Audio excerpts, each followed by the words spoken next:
ফলটাকে চিনতে পাচ্ছেন? কামরাঙা। এখানে গাছ ভর্তি হলুদ হলুদ পাকা টসটসে কামরাঙা হয়ে রয়েছে। আমরা যারা টক খেতে ভালোবাসি তাদের কাছে কিন্তু এটা লোভনীয়। শহরের বাজারে কামরাঙা দেখে অভ্যস্ত, তাই গাছটা দেখেই তার পাশে পেয়ে গেলাম একটা লোহার সিঁড়ি ঘোরানো, আর সেটা দিয়েই উঠে পড়লাম গাছে। কামরাঙার ভেষজ গুণাগুণ একটু জেনে রাখুন। এর অ্যালার্জিক অ্যাসিড খাদ্যনালীর ক্যান্সার হতে বাধা দেয়।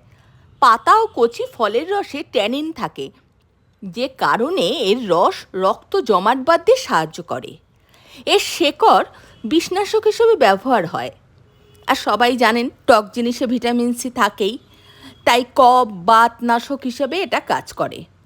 কামরাঙার ভর্তা রুচি আর হজম শক্তি বাড়ায়, তবে যাদের কিডনির প্রবলেম আছে তারা কিন্তু কামরাঙা খাবেন না। আর সবার শেষে বলে রাখি, এটা হচ্ছে তারকেশ্বর।